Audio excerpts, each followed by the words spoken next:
राजनाथ सिंह जिंदाबाद, राजनाथ सिंह जिंदाबाद, राजनाथ सिंह जिंदाबाद। भारतीय जनता पार्टी झारखंड प्रदेश के अध्यक्ष श्री रविंद्र राय और यहां की प्रत्याशी श्रीमती मेनका सरदार, महानगर के अध्यक्ष श्री नंजी प्रसाद, यहां के प्रभारी श्री योगेश मल्होत्रा और बहुत ही अपने कर्मठ कार्यकर्ता श्री हरेंद्र सिंह जी, श्री धनंजय उपाध्याय, श्री शपन मजूमदार, श्री राजकुमार सिंह, श्री सुबोध श्रीवास्तव और डेरा सच्चा सौदा के सारे हमारे कार्यकर्ता, यहां उपस्थित मेरे सभी सम्मानित बहनों एवं भाइयों। 5 साल पहले इसी स्थान पर एक सार्वजनिक सभा को संबोधित करने के लिए मैं आया था और आज 5 वर्षों के बाद मैं दूसरी सार्वजनिक सभा को संबोधित करने के लिए आप लोगों के सामने खड़ा हुआ। दोनों सभाओं की मैं तुलना करता हूं तो मैं सहज रूप से इस नतीजे पर पहुंचता हूं कि इस बार की सार्वजनिक सभा पिछले बार की सार्वजनिक सभा से 2 गुना और 3 गुना बड़ी सार्वजनिक सभा अपने आंखों के सामने देखा है।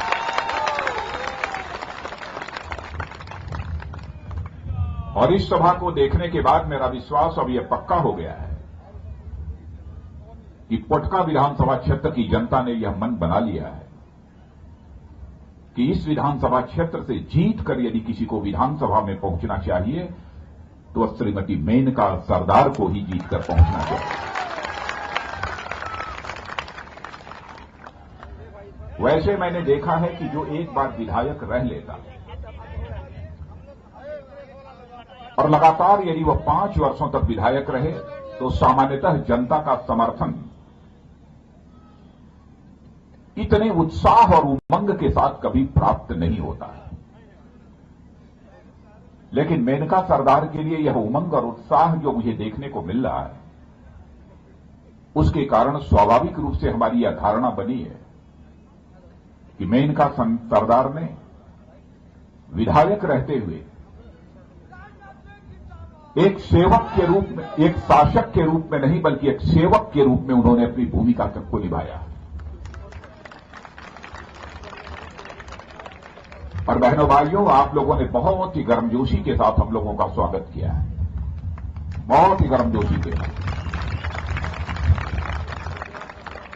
आप लोगों ने फूलों की हार पहनाकर स्वागत किया है, तालियां बजाकर स्वागत किया है। लेकिन भारत की परंपरा है और शिष्टाचार का तकाजा भी है, स्वागत, सलाम दुआ और अभिनंदन कभी एक तरफा नहीं होना चाहिए। इसलिए मैं भी अपनी तरफ से इस विधानसभा क्षेत्र के सभी बहनों भाइयों का हार्दिक अभिनंदन करता हूं, आप सभी का स्वागत है।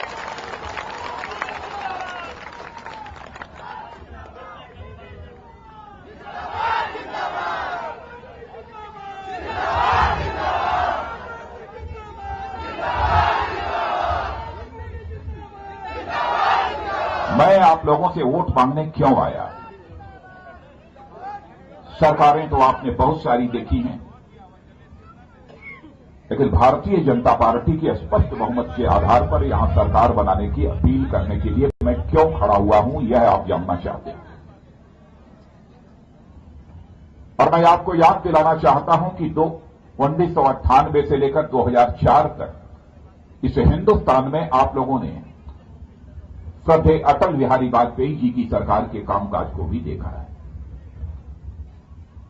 और उस 2004 के बाद 2014 मई तक लगातार कांग्रेस की सरकार के भी कामकाज को देखा है। जहां इन 2 केंद्रीय सरकारों के कामकाज को आपने देखा है, वहीं पर इस हिंदुस्तान के कई राज्यों में चलने वाली भारतीय जनता पार्टी की सरकारों के कामकाज को भी आपने देखा है। और मैं दावे के साथ कह सकता हूं, और मैं ही नहीं कह रहा हूं, भारत ही नहीं बल्कि अंतर्राष्ट्रीय जगत की जो सर्वेक्षण एजेंसियां हैं, जो समय समय पर हिंदुस्तान में चलने वाली सभी राजनीतिक पार्टियों की सरकारों की कामकाज की तुलना करने के बाद अपनी रिपोर्ट देती रहती हैं उन सर्वेक्षण एजेंसियों ने भी इस सच्चाई को स्वीकार किया है कि हिंदुस्तान में सबसे बेहतर हुकूमत चलाने वाली यदि कोई राजनीतिक पार्टी है तो वह भारतीय जनता पार्टी है। यह सभी इस सच्चाई को स्वीकार करते हैं। इसलिए आपसे मैं वोट मांगने आया हूं। आपका पड़ोसी राज्य और जहां पर आदिवासी बहुल राज्य है झारखंड, 10 साल पहले यदि आपने झारखंड देखा, वो छत्तीसगढ़, 10 साल पहले आपने छत्तीसगढ़ देखा होगा और आज जाकर यदि आप छत्तीसगढ़ देखेंगे तो बदला हुआ छत्तीसगढ़ आपको नजर आएगा मेरे बहनों भाइयों। और इतना ही नहीं, गुजरात जहां के नरेंद्र भाई मोदी मुख्यमंत्री थे, गुजरात के विकास की चर्चा केवल हिंदुस्तान के सीमाओं तक ही सीमित नहीं थी, बल्कि सारी दुनिया में गुजरात के विकास की चर्चा थी और उसकी शोहरत थी। इसलिए मैं आपसे वोट मांगने आया। भारतीय जनता पार्टी ने करके दिखाया और 6 महीने पहले आप लोगों ने बहुमत के साथ हम लोगों की सरकार बनाई है। और आप यह जानना चाहते होंगे कि 6 महीने में आपकी सरकार में आने के बाद क्या करिश्मा किया है। मैं आपसे यह पूछना चाहता हूं, क्या यह सच नहीं है कि आज के 6 महीने पहले जब लगातार 10 वर्षों तक कांग्रेस की सरकार थी तो कांग्रेस की सरकार के रहते हुए हिंदुस्तान में महंगाई लगातार बढ़ी है। महंगाई बढ़ी है कि नहीं बढ़ी है, मैं आपसे जानना चाहता हूं। क्या यह सच नहीं है कि हर महीने पेट्रोल और डीजल की कीमतें कांग्रेस के शासनकाल में बढ़ती रही हैं? क्या यह सच नहीं है कि आजाद भारत के इतिहास में पहली बार 6 महीने के अंदर ही पेट्रोल और डीजल की कीमतों में भारी कमी आई है? क्या यह सच नहीं है कि कांग्रेस के शासनकाल में महंगाई जितनी तेजी के साथ आगे बढ़ रही थी, उस महंगाई को 6 महीनों के अंदर रोक देने में हम लोगों ने कामयाबी हासिल की है? और इतना ही नहीं, भारत दुनिया के कमजोर देशों में गिना जाता था। भारत की दुनिया का कोई देश परवाह नहीं करता था। और मैं आपको एक घटना की याद दिलाना चाहता हूं कि जब मैं पार्टी का राष्ट्रीय अध्यक्ष था, उस समय मैं अमेरिका गया था और वहां जैसे यहां पर लोकसभा और राज्यसभा होती है, वैसे ही वहां पर कांग्रेस और सीनेट होती है। लोगों ने दावत दी, किसी ने लंच दिया, किसी ने डिनर दिया और सारे वहां के दिग्गज नेताओं के साथ हमारी बातचीत। और जब मैं वहां से अंतिम दिन वापस लौटने लगा और सीनेट के लोगों ने मुझे डिनर दिया था रात को, तो उसमें से एक जो बहुत ही सीनियर सीनेट के सदस्य थे, जैसे यहां राज्यसभा होती है वैसे ही वहां सीनेट होती है, सीनेट के सदस्य थे, उन्होंने मुझसे पूछा कि राजनाथ सिंह जी, आपने बहुत सारे नेताओं से अमेरिका में बात की है और आपको इस बात की जानकारी है कि अमेरिका ने नरेंद्र भाई मोदी को अमेरिका में घुसने पर प्रतिबंध लगा दिया है, अमेरिका आने के लिए उन्हें वीजा नहीं दे रहा है। क्या आपने इस संबंध में अमेरिका के नेताओं से और यहां के दिग्गजों से आप कोई बातचीत की है या नहीं की है? मैंने बहुत सारी बातें उनके सामने रखी, लेकिन चलते समय मैंने एक बात उनके कान में कह दिया, याद रखना, हम नरेंद्र भाई मोदी के लिए वीजा की याचना करने के लिए यहां पर नहीं आए हैं।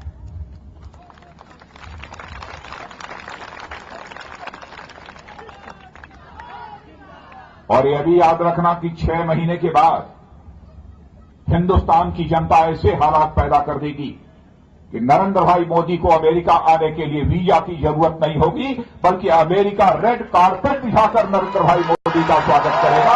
और बहनों भाइयों, उसे आपने अपनी आंखों के सामने देखा।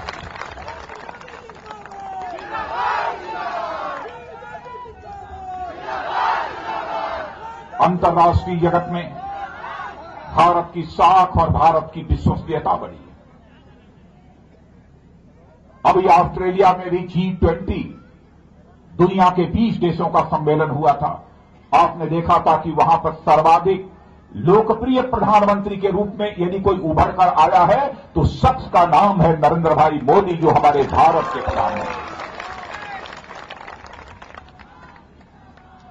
देश की जनता को भरोसा है। और आजाद भारत के इतिहास में किसी भी गैर कांग्रेसी राजनीतिक पार्टी को, मेरे बहनों भाइयों, कभी भी बहुमत नहीं हासिल हुआ था केंद्र में सरकार बनाने के लिए।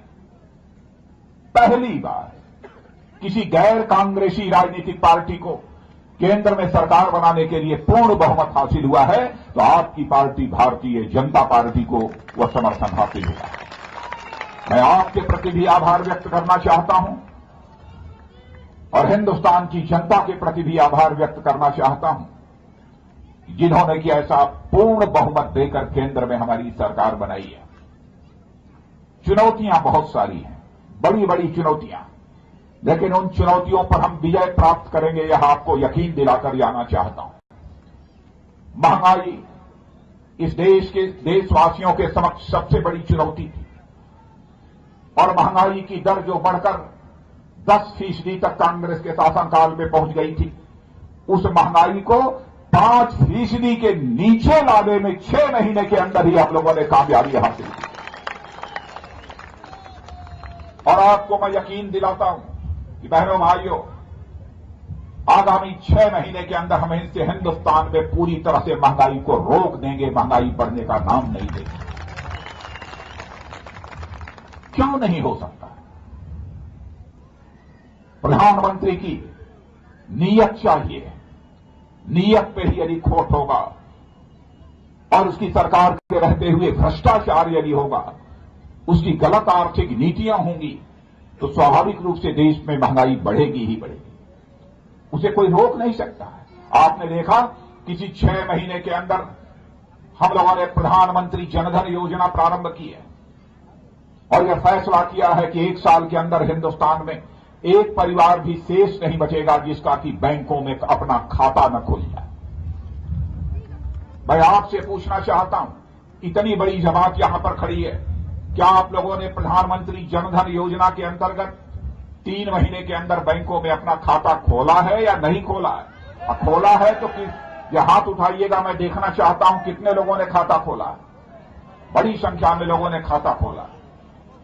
और मैं यह भी कहना चाहता हूं, यहां पर दिहाड़ी मजदूर भी रहते हैं और मैं दिहाड़ी मजदूरों से कहता हूं, भले ही आपको रहने के लिए घर न हो, लेकिन आपके परिवार का खाता भी 6 महीने के अंदर हिंदुस्तान की बैंकों में खुल जाएगा, इस जमशेदपुर की बैंक में खुल जाएगा। यह भी आपको मैं यकीन दिलाता हूं। हमसे कांग्रेस के मित्र सवाल पूछ रहे थे कि साहब, यह बैंकों में खाता खुल जाने से क्या लोगों का पेट भरने लगेगा? क्या होगा बैंकों में खाता खुल जाने से? यह सवाल मुझसे पूछा जा रहा है। मैंने कहा कि पेट तो नहीं भरेगा, लेकिन उस परिवार के पास जो बैंक में खाता खोलना चाहता है, भले ही 1 पैसा भी न हो, 0 अकाउंट के आधार पर उसका बैंक में खाता खुलेगा। और यदि परिवार में कोई दुर्घटना होती है, किसी की मृत्यु यदि हो जाती है, तो अपने आप जीवन बीमा 1 लाख रुपए की धनराशि लाकर उस परिवार के घर में पहुंचाने का काम करेगी। ऐसी मुकम्मल व्यवस्था इस योजना के माध्यम से हम लोगों ने किया। और इतना ही नहीं, यहां पर मैं जानता हूं, चाहे वृद्धा पेंशन हो, चाहे विधवा पेंशन हो, अथवा बच्चों की वजीफा जिसे हम स्कॉलरशिप कहते हैं, स्कॉलरशिप भी मेरे मित्रों बच्चों की सही सलामत उनके पास नहीं पहुंच पाती है, उसमें भी कटौती होती है। वृद्धा पेंशन और विधवा पेंशन में भी आधी अधूरी लोगों के पास पहुंचती है। हम इस बिचौलिए को समाप्त करना चाहते हैं, इसीलिए सबका बैंक में खाता खोलने का फैसला किया है कि दिल्ली की बैंक से सरकार का जो पैसा निकलेगा खाते से, वह सीधे सीधे इस जमशेदपुर और पुटका में बैंक में जो आपका खाता है उस खाते में पूरा का पूरा पहुंच जाएगा। कोई बिचौलिया बीच में किसी भी प्रकार की उसमें चोरी करने नहीं कर पाएगा। इसलिए हम लोगों ने इस काम को किया है। हम जानते हैं गरीबी के साथ साथ हिंदुस्तान की सबसे बड़ी समस्या बेरोजगारी की। आप यह जानना चाहते होंगे और विशेष रूप से यह नौजवान जानना चाहता होगा कि बेरोजगारी की समस्या के समाधान के लिए आप क्या कर रहे हैं। हम इस हकीकत को समझते हैं, हिंदुस्तान दुनिया का सबसे युवा देश है। 35% से कम 65% नौजवान यदि कहीं रहता है दुनिया की धरती पर तो हमारे हिंदुस्तान में रहता है, भारत में रहता है। भारत को यदि हम धनवान भारत बनाना चाहते हैं तो जब तक इन नौजवानों के हाथों को रोजगार नहीं मिलेगा तब तक हम भारत को धनवान भारत नहीं बना सकते, भारत को हम शक्तिशाली भारत नहीं बना सकते। इसीलिए हमारे प्रधानमंत्री जी ने प्रधानमंत्री बनने के 2 महीने के अंदर ही एक योजना जारी की है। उस योजना का नाम है मेक इन इंडिया। लोग कह रहे थे मेक इन इंडिया ये क्या होता है? तो बहनों भाइयों, आपको भी मैं जानकारी देना चाहता हूं। दुनिया के सारे बड़े बड़े उद्योगपति जो अपना पूंजी लगाना चाहते हैं उन्हें हमने कहा है हम सारी सुविधाएं मुहैया कराएंगे। आइए, यदि पूंजी लगानी है किसी उद्योग में तो भारत की धरती पर वह पूंजी लगाइए। 100 पैसे में 49 पैसा आपका होगा और 51 पैसा हमारा होगा, मालिकाना हक भारत का होगा। आइए यहां,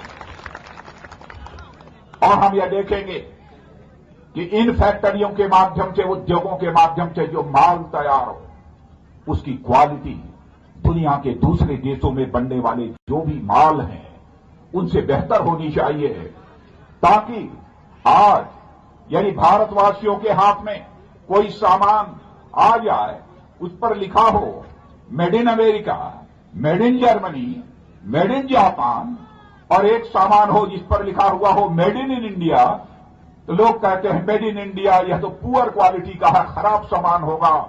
जिस पर मेड इन अमेरिका लिखा है, मेड इन जर्मनी लिखा है, मेड इन जापान, यही बेहतर क्वालिटी का सामान है।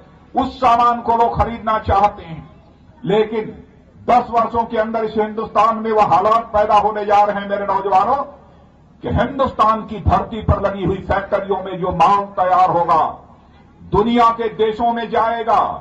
दुनिया के देश के लोग यह देखेंगे किस माल पर लिखा है मेड इन इंडिया। जिस पर मेड इन इंडिया लिखा होगा उसी माल को लोग खरीदना बेहतर समझेंगे। और जब उद्योग लगेंगे स्वाभाविक रूप से हमारे नौजवानों को रोजगार हासिल होगा, लेकिन केवल उद्योगों के माध्यम से ही नौजवानों को रोजगार हासिल होगा इसकी गारंटी नहीं दी जा सकती। मैं जानता हूं कक्षा 8 पास, कक्षा 10 पास, कक्षा 12 पास, यह नौजवान क्या करेगा? इसे तो नौकरी मिलेगी नहीं। तो हम लोगों ने सोचा है कि ऐसे नौजवानों को 12 पास, 14 पास, जिनके पास कोई ट्रेनिंग नहीं है, जिनके पास डिप्लोमा नहीं है और टेक्निकल एजुकेशन की कोई डिग्री नहीं है, अथवा उन्होंने IIT भी पास नहीं किया है, ऐसे सारे नौजवानों के लिए 4 महीने 6 महीने की हम ट्रेनिंग देंगे ताकि उनके अंदर हुनर पैदा किया जा सके। आप यह पूछेंगे कि आप हुनर पैदा करने के बाद कहां से वह नौजवान पैसा लाएगा ताकि अपना वह उद्योग खड़ा कर सके? तो हम बैंकों को यह निर्देश देंगे कि ऐसा नौजवान जिसने 4 महीने 6 महीने की ट्रेनिंग हासिल करके अपना हुनर विकसित कर लिया है, ऐसे नौजवानों को बैंकों से 2% ब्याज दर पर कर्ज मुहैया कराया जाना चाहिए ताकि वह नौजवान अपना कोई रोजगार खड़ा कर सके, अपना उद्योग खड़ा कर सके। मैं कांग्रेस के दोस्तों से पूछना चाहता हूं, क्या कारण है कि अब तक आपने इस काम को नहीं किया? आप यह सोचते होंगे कि सरकार बनने के बाद यह सब सारी योजनाएं हम लोगों ने बनाई है। बहनों भाइयों, उस समय में पार्टी का अध्यक्ष था नरेंद्र भाई मोदी को प्रधानमंत्री के उम्मीदवार के रूप में हम लोगों ने पेश किया था। हम लोगों ने बैठकर उसी समय फैसला कर लिया। मैंने भी कहा था कि नरेंद्र भाई सरकार बनने के बाद तेजी से काम शुरू होना चाहिए। उन्होंने कहा बिल्कुल हमारी पक्की तैयारी है। और बहने भाइयों, जो आज योजनाएं प्रारंभ की जा रही हैं उसकी तैयारी सरकार बनने के बाद नहीं हुई है, बल्कि सरकार बनने के पहले ही उसकी तैयारी हो गई थी। इसीलिए यह सब सारी योजनाएं यहां पर चल रही। इसलिए मैं आपको भरोसा दिलाता हूं, एक जैसा स्वाभिमानी भारत आप बनाना चाहते हैं, जैसा सशक्त भारत आप बनाना चाहते हैं, जैसा स्वावलंबी भारत आप बनाना चाहते हैं, ऐसे सशक्त, स्वाभिमानी और स्वावलंबी भारत का निर्माण करके ही हमारी सरकार दम लेगी, यह आपको भरोसा दिलाना चाहता हूं। मान सम्मान स्वाभिमान यह मनुष्य के हृदय की सबसे बलवती भावना होती है। आप देखते नहीं हैं, जब हमारे प्रधानमंत्री विदेशों में जाते हैं, टेलीविजन के पर्दे पर उनका स्वागत होते हुए आप देखते हैं, तो आपका पेट कोई भोजन नहीं मिलता है, लेकिन स्वाभिमान की भावना, राष्ट्रीय स्वाभिमान की भावना आपकी जाग उठती है। आपका हौसला बुलंद हो जाता है कि हमारे देश का मस्तक सारी दुनिया में ऊंचा हो रहा है। स्वाभिमान की भावना सबसे यह बलवती भावना होती है। लेकिन झारखंड और हिंदुस्तान के कई ऐसे राज्य हैं जहां पर कि हिंसा का बोलबाला है। कुछ ऐसी ताकतें हैं जो हिंसा का सहारा लेकर लोगों के अंदर दहशत पैदा करने की कोशिश करती हैं। मैं आपको यकीन दिलाना चाहता हूं बहनों भाइयों, यह सिलसिला अब आगे लंबा नहीं चलने वाला है। मैं सभी ऐसे उग्रवादी ताकतों से भी अपील कर चुका हूं और अपील कर रहा हूं, हिंसा का रास्ता छोड़िए। हिंसा के द्वारा न सत्ता बदली जा सकती है, न व्यवस्था बदली जा सकती। लोकतांत्रिक व्यवस्था में सबसे बड़ा हथियार यदि होता है, बंदूक से भी ताकतवर हथियार यदि कोई होता है, तो जनता के हाथों में मिला हुआ एक वोट का अधिकार यह सबसे मजबूत अधिकार होता है। हिंसा से कोई बदलाव नहीं लाया जा सकता। और आप यह देख रहे हैं, कहीं पर भी हिंसा के माध्यम से कोई बड़ा परिवर्तन नहीं हुआ। इसीलिए मैं उनसे अपील करता हूं कि आप आइए, मुख्यधारा में शामिल हो जाइए। और जिस माओवाद की चर्चा की जाती है, जिस चीन में माओवाद पैदा हुआ, उन माओवादी नीतियों को छोड़कर चीन आज दुनिया का ताकतवर देश बनने की ओर तेजी के साथ आगे बढ़ रहा है। और आप उसी माओवाद की लकीर आज भी पीट रहे हैं। इसलिए मैं उनसे अपील करता हूं, हिंसा छोड़िए, हिंसा छोड़नी चाहिए और हिंसा आपको छोड़नी पड़ेगी। हिंसा का रास्ता अख्तियार करके कुछ नहीं किया जा सकता। अमन अमान के हालात होने चाहिए, सभी इज्जत की जिंदगी जी सकें। हम ऐसे हालात यहां पैदा करना चाहते हैं। और मैं यहां की कुछ स्थानीय समस्याओं की भी जानकारी हासिल कर रहा था। मैं पूछ रहा था मेनका सरदार से, क्या यहां की प्रमुख समस्याएं हैं। एक उन्होंने बताया कि बागबेड़ा क्षेत्र में रेलवे की जमीन पर कुछ लोग बसे हुए हैं, उन्हें उजाड़ा नहीं जाना चाहिए। तो मैं आपको बतलाना चाहता हूं, हिंदुस्तान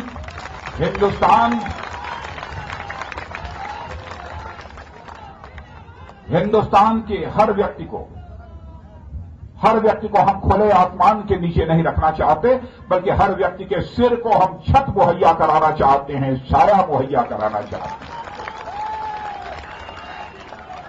इस समस्या को हम देखेंगे और मेनका सरदार को भी कहूंगा, और आपके प्रदेश अध्यक्ष यहां श्री रविंद्र राय जी, ये सांसद हैं, देश तर्रार सांसद हैं, इनसे भी मैं कहूंगा कि चुनाव हो जाने के बाद इस समस्या के समाधान के लिए वो हमसे मिलेंगे। और सीधे मैं रेल मंत्री को कहूंगा कि इस समस्या का समाधान निकाला जाना चाहिए, किसी को इस तरीके से दखल नहीं किया जाना चाहिए।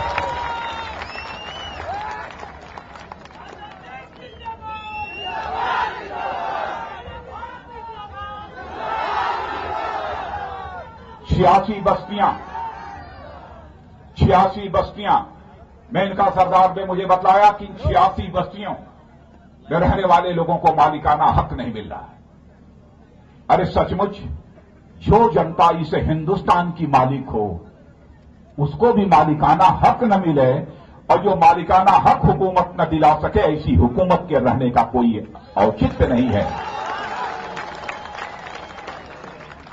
और देखेंगे कि इसमें क्या हो सकता है, कैसे हो सकता है।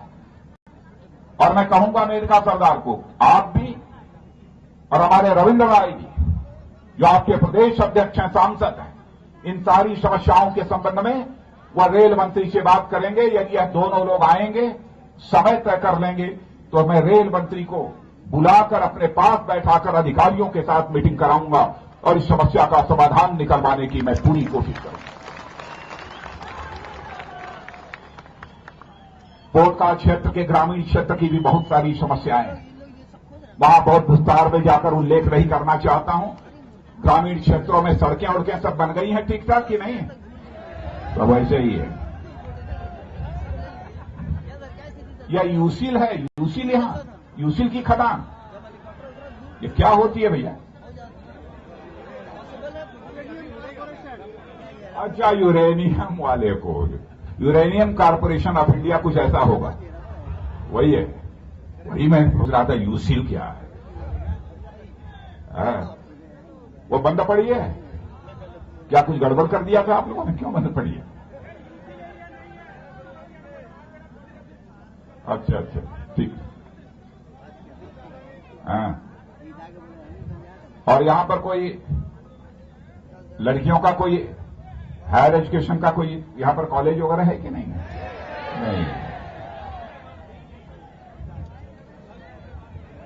+2 के बाद है ही नहीं। जय श्री राम। अरे यहां है क्या? कुछ नहीं है। वैसे मेनका सरदार को मैं कहूंगा कि इसकी भी लड़ाई प्रारंभ करनी चाहिए। इसकी भी लड़ाई प्रारंभ करनी चाहिए, ताकि यह बाग बेड़ा का क्षेत्र यदि पिछड़ा हुआ है, जमशेदपुर यदि विकसित होगा और पड़ोसी क्षेत्र बाग बेड़ा ऐसे ही बिल्कुल पिछड़ा हुआ क्षेत्र होगा, यह सिलसिला नहीं चलना चाहिए।